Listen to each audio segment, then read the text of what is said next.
Zviri Mudzimba.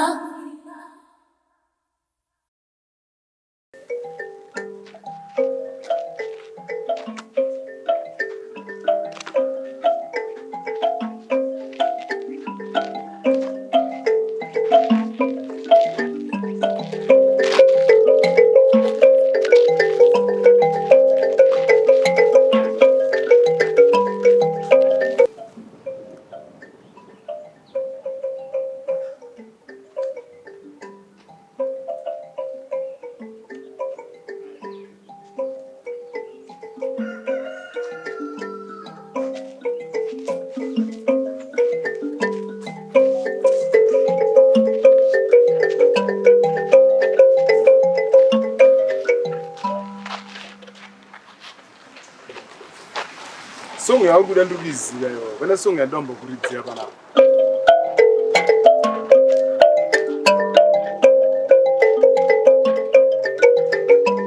Mai we muri yangu kana ma. Doi bani go mai we muri yangu kana ma. Doi bani go. Doi bani go mai. Doi bani go mai we muri yangu kana ma. Doi bani go. Vanojora wa mama, vanojora mama. Hey my way, muri yangu kanama, muri yangu kanama.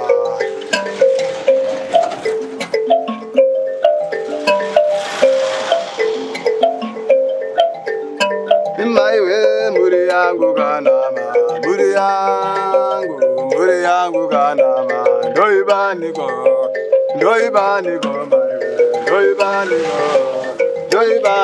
my way, doi bani go my way, muri yangu kanama, bani go. Bo maida bojas.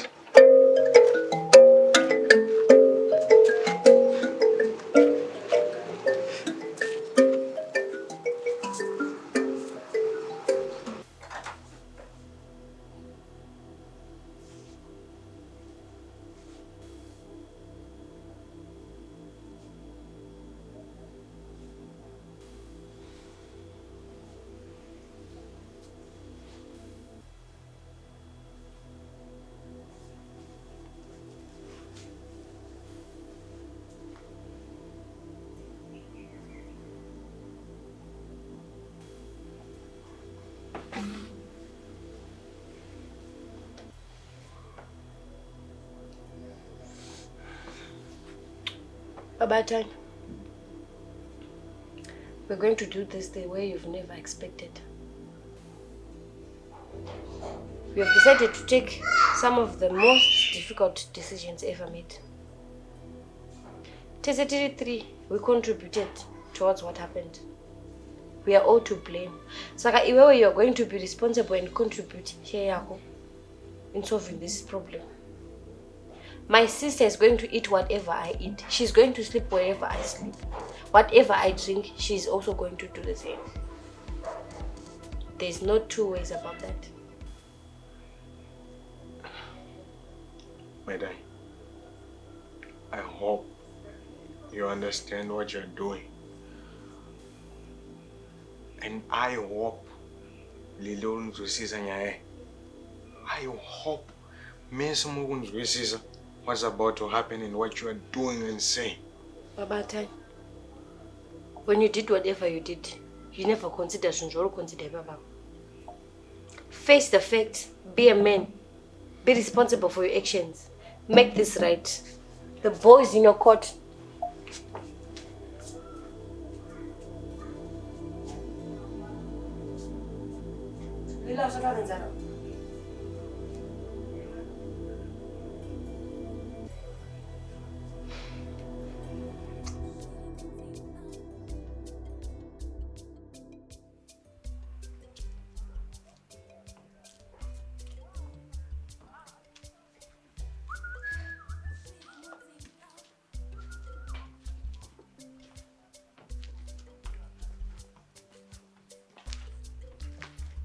Wakangoti zizi mudiwa wangu chiko chauri kufunga.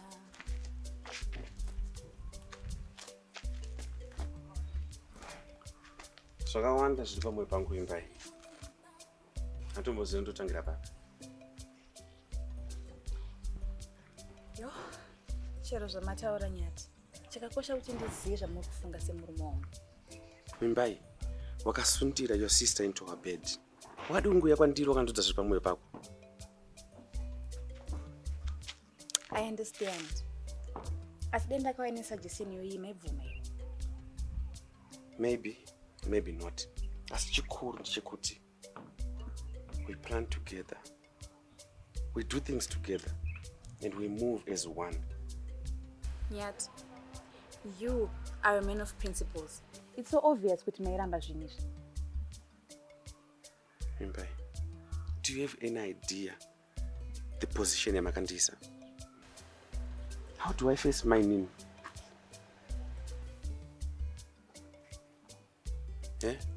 Nezvinezvi ndakafamba mbomo pese pandinoona mainini. How do I face her? Mainini wakatonitarisa wakutoziva zviri mumabhurugwa mangu. Nyati, I truly am sorry.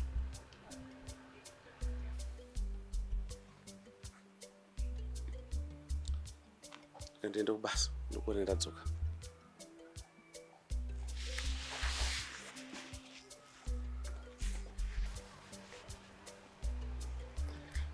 I love you.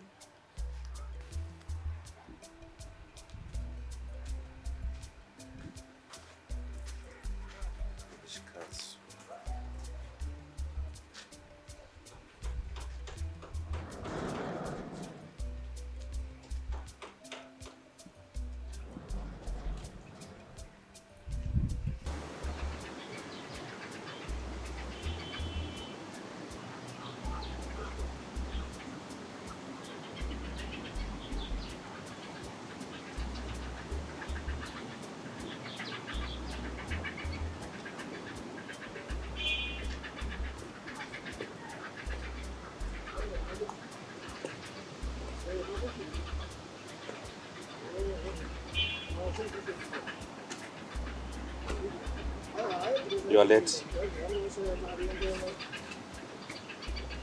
Yeah, yeah.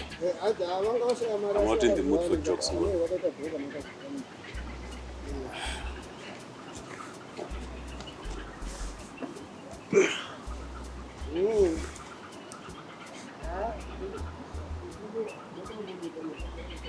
Let me guess. Wanezana na wimbai kumba. And here you are at work, lashing it all out on everyone. This is why I don't like working for married people. Nemanitsana na wakadzi wenyu na varume wenyu dzimoko. Mauya kubasa madoti pomera mosha dzese dzevarume wenyu dzamunemanitsana nadzo. Man, this is why I don't like working for married men. I mean, look at me. I almost became single.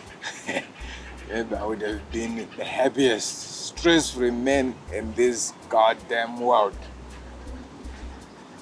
What's wrong? Man, it's double problems, double responsibilities. At least yours was by choice. Man, I feel betrayed by my wife, you know. She betrayed me. I didn't want to become this, you know. I didn't want to be like you. Come on, man. You're a better man than me, and we both know that.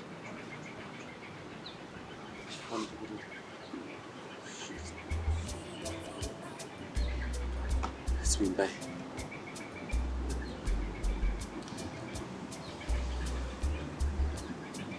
Listen, the woman, you need to go home.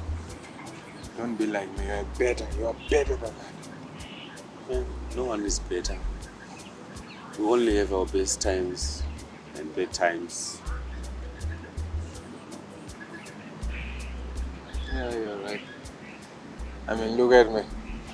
I'm all better than you. I'm good looking. I'm young. You are chamber of Christmas. And you know, I got 2 wives. Oh wait, you have 2 wives as well. I told you I don't want your jokes. Man. That is just funny when you have 2 wives and I have 2 wives and everyone else is just having 2 wives thinking it's a good thing. It's not. But anyways, you know what I think? I think you should go home and listen to Imba's side of the story. And listen to Imbi's side of the story. And you tell them your side of the story so that the 3 of you can find common ground. Pamunosangana over my stories. And from there, you can make your own decisions. Good ones. I'll try. Oh man, don't try. Tifuma, listen. Inini, look what happened to me, man. I almost lost everything because of my pride. And I don't know if I will still have it all after this. But you need to be better. Pride won't get you anywhere. So get your pride in your pocket. Go home and talk to those girls. Man, you know, I just can't, wake up in the morning and, look at Wimby so, chichini chitika mfungo make when, I think you know what I mean. I know what you Chichini mean. chanenga chifunga pano ndiona, kana nini chandini chifunga pano ndomuona, You have to wake up. This is the new normal for you. You gotta behave weird, like guys who normal. That went against the current. And don't go out to paying. Just go home and do what is there. It happened. You talk to her, you become a friend, you become the husband that they all want.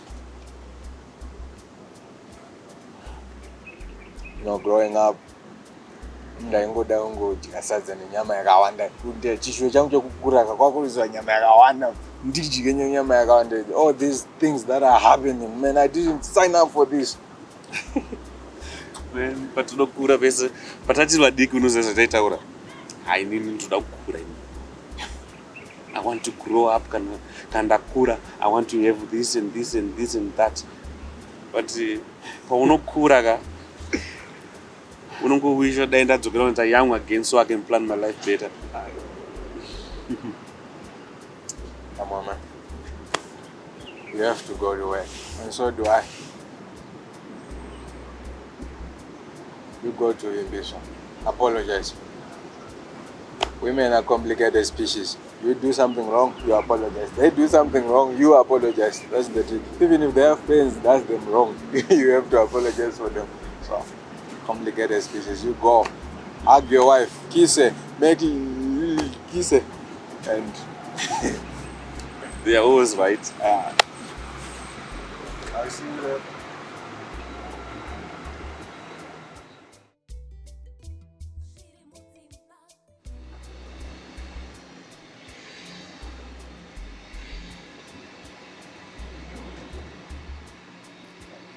Yes, my name is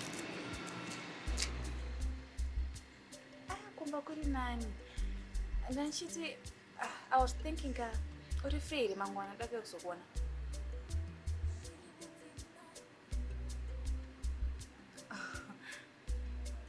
Okay. Okay, dear. Do you know where? Maxine and this. Okay. See you then. Alright, bye.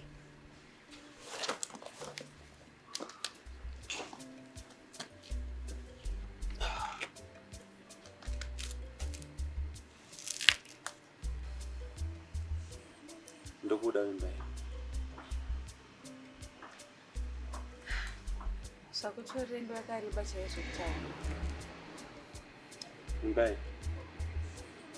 Kuona wakasuwa kuita kuti ndifile kunge ndiri munhu akashata chaizvo. Runako rwako runofanira kugara ruchisekerera.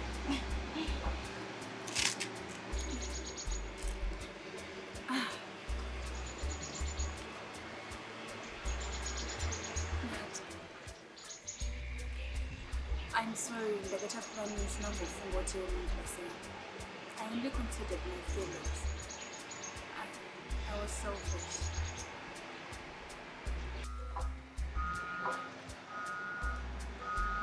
Wewe Mbai. It's pointless kutamba chingonetsa nenyaya yakaitika kare. Hapana machinji katinokwanisa kuita. Hanzi yadeuka yaita sei? Yadeuka. But I understand why you did this. You did this for us. Hapana wakadzi wakaita sei wakawanda. I love you for that.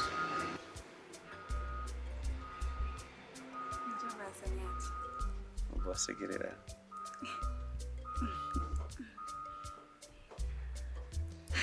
No, obige. I made you feel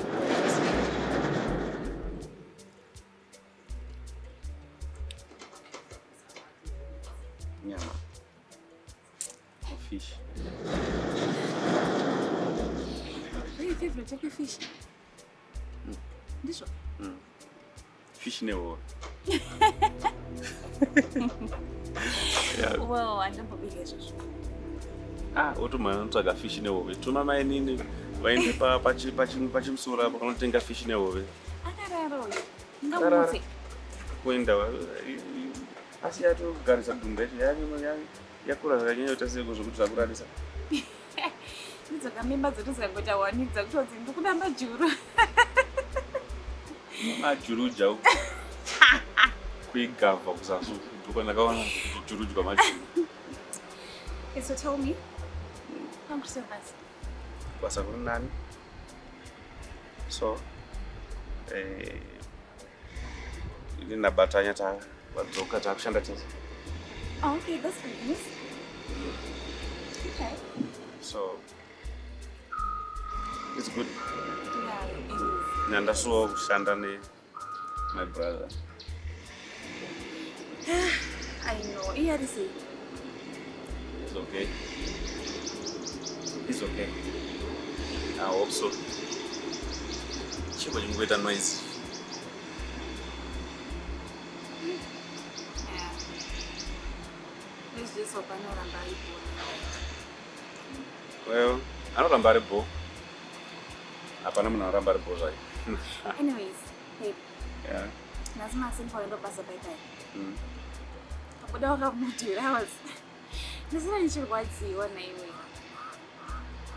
You shouldn't have done that. I'm sorry. I told you that I love you, Chibodo can ignore. No, ndadaira wani. But you didn't. Ndadairira mumoyo. You're lying. Zveshuwa ndadairira mumoyo. Anyways, Chiroga Sandaira, so it's all good. Ora machizida. Chiroga San is what you did that. It's fine. You know what I'm that, so it's okay. As long as whatever chinchidawo.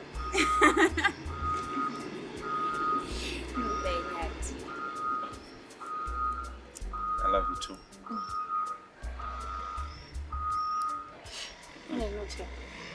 Alright. Yeah, then it. I'm sure you're stuffed. Yeah. We need dust. Okay.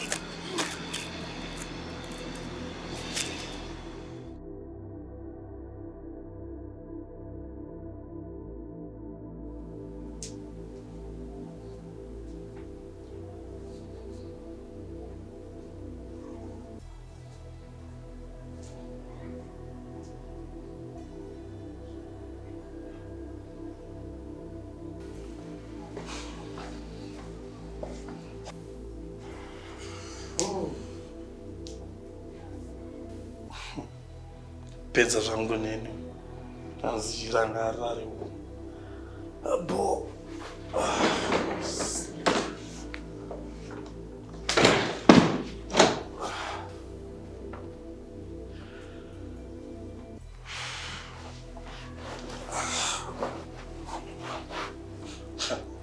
aiziya vakadzi avo kuti we actually like this kutomboka ndironzo ari pakauchi zvako uzodei ndimbochimhanya muwhatsapp.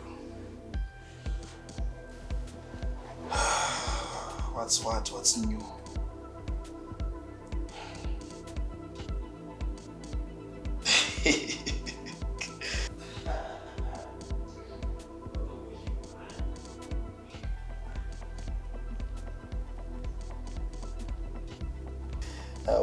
miro iwa sita izvozvo.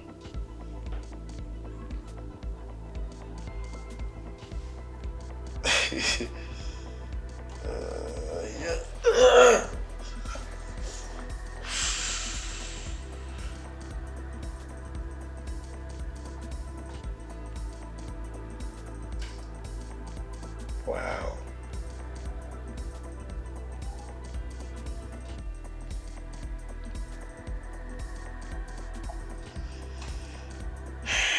Ndimambira tizonzwa maresponse.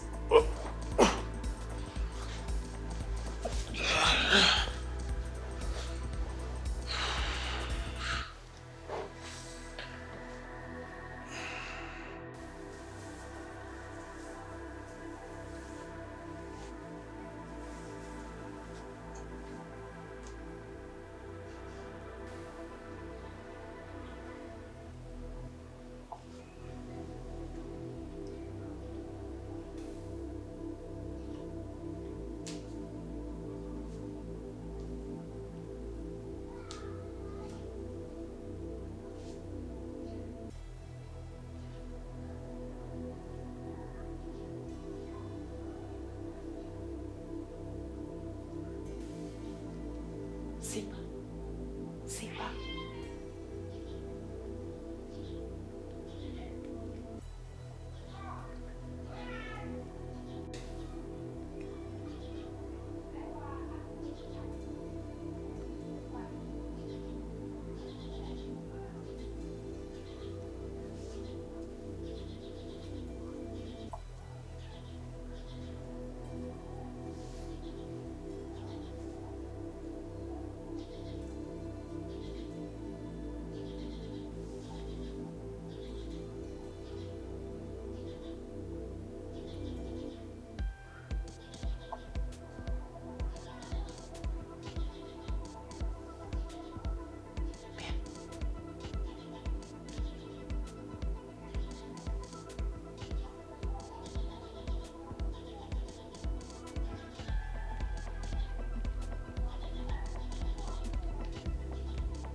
It's also our nature to protect our territory. Yeah.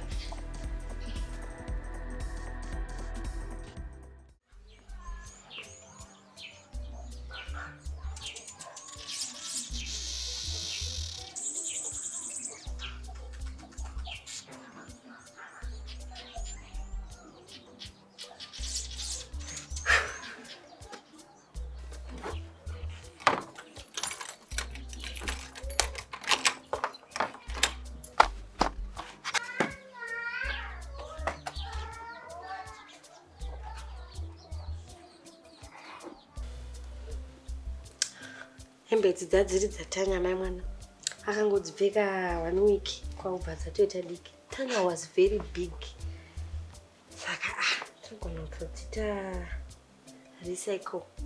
Kudziti sei ausuda hembe dzangu ndipe Maitanya.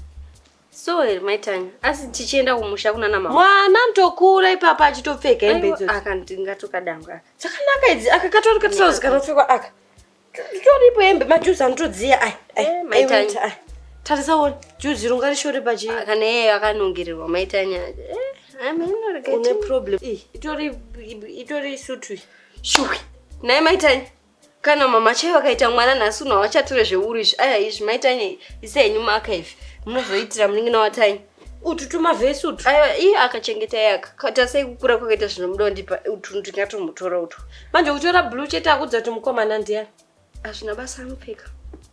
Handingazorambi zvandapiwa namukoma asi zvonizvo mwana anga achidawo zvinyowani. Ichi wachirambirei?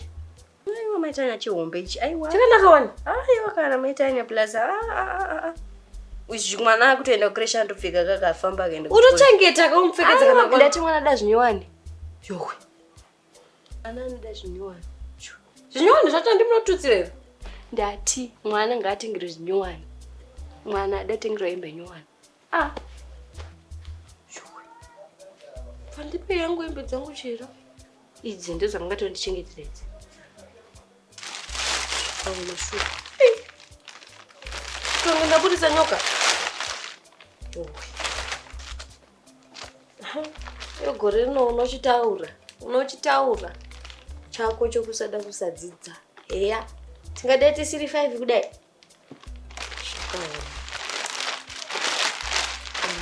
Nana wakazofudzira mudanga. Urume unopera, gore rino unopera. Pari kuramba zvinhu ndakachengeta izvi. Chaona kuti muchaita sei, muchamira kusvika kupi. Iwe usudedzwa. Urudedzwa iwe.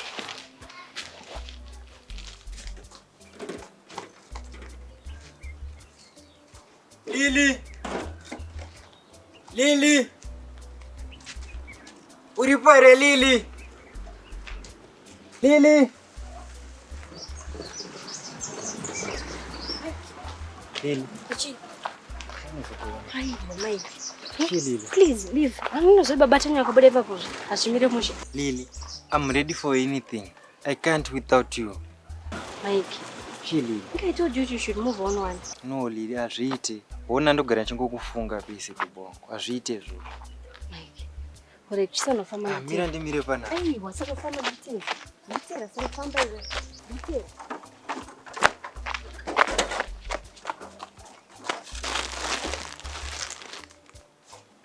Aenda munhu wako. Tanya, what am I going to do with him now? Isho. Zvichiri zvega. Asi wakatompa. Maitanya kana ndopika kudai maitanya. Saka zvikutondinetsa kuti sei ari kuramba kuita muvhoni.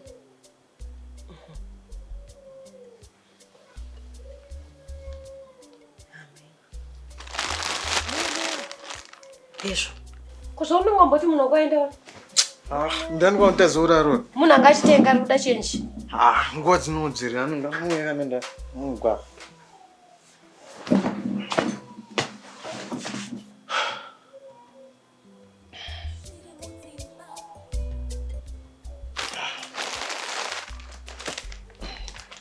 Embe zibo za direct. Abata. Maitanya. Kawani. Kupi. Kawani. Kupi. Kauri.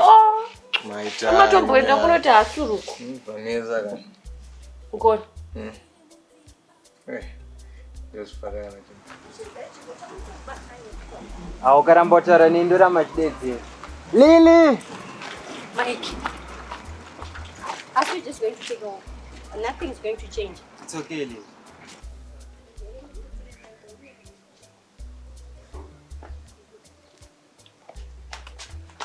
Atang. Leave them. I think they need some time.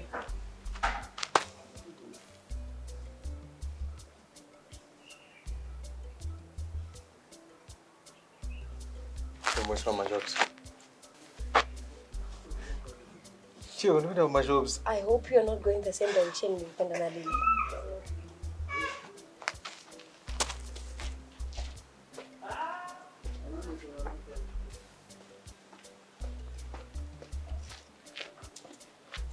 Baba